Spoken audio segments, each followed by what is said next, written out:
Dharun Ravi. He's a Rutgers University student who put a webcam into his dorm room and spied on his gay roommate having an intimate moment with one of his significant others. Anyway, Tyler Clementi was the gay guy. He committed suicide. It was a really tragic story. Dharun Ravi was sentenced today, and he was sentenced to 30 days in jail. Now, a lot of people are outraged about this. They believe that he deserved more time in jail, but he was charged with invasion of privacy, among other things.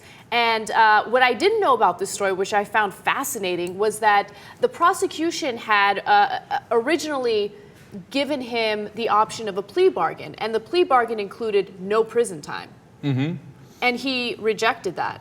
And also, here's another thing. He's not happy with the 30-day jail sentence. He's planning on appealing. Yeah.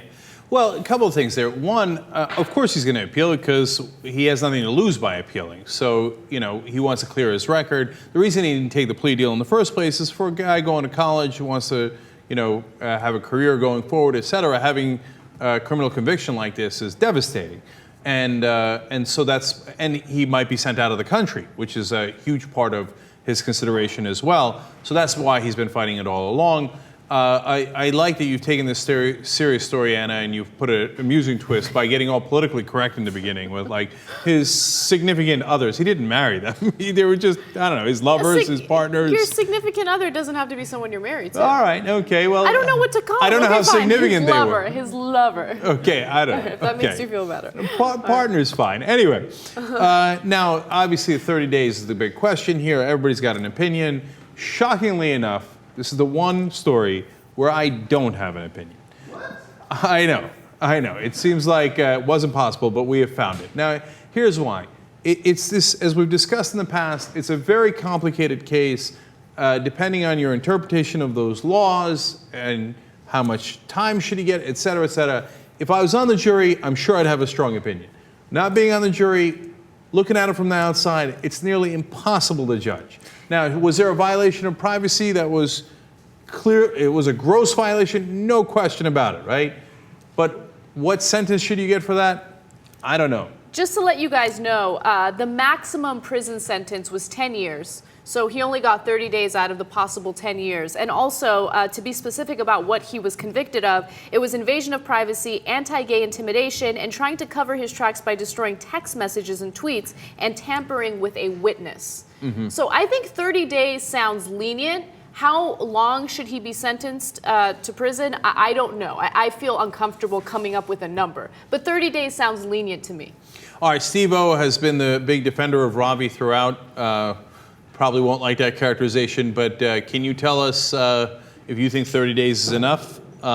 What's your stance now that we have ruling? I actually thought he shouldn't have gotten any days at all. But now that he got 30 days, he'll serve probably half.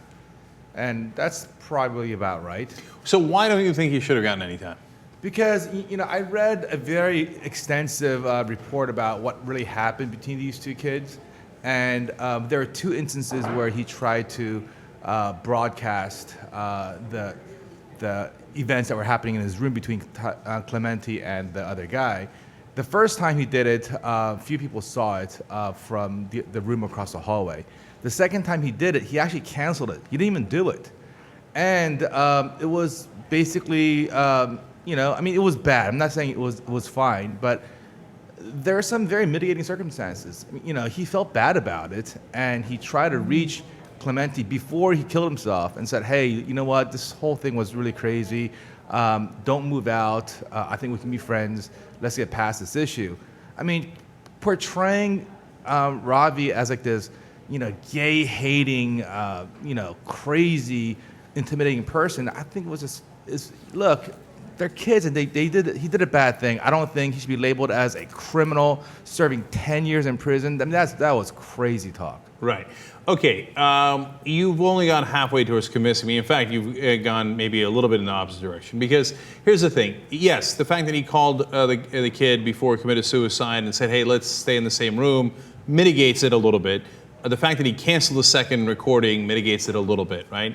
But the fact is, he did do the first one. The fact that not that many people saw it is not that relevant to me. Yeah, right? Same here. I feel like it's really easy to say, oh, well, he had a little bit of remorse. It's not that big of a deal. You know, he shouldn't get any prison time. But at the same time, like, put yourself in that situation. You are having a sexual encounter with someone, and you are under the assumption that no one is watching you. To know that that was broadcast, even to a small group of people, I mean, that's a gross invasion of privacy. I mean, forget the angle that it was gay intimidation or not. I mean, Anna, if your roommate broadcast your sex... I'd be mortified. I don't know what I would do. But would that person get 10 years in jail?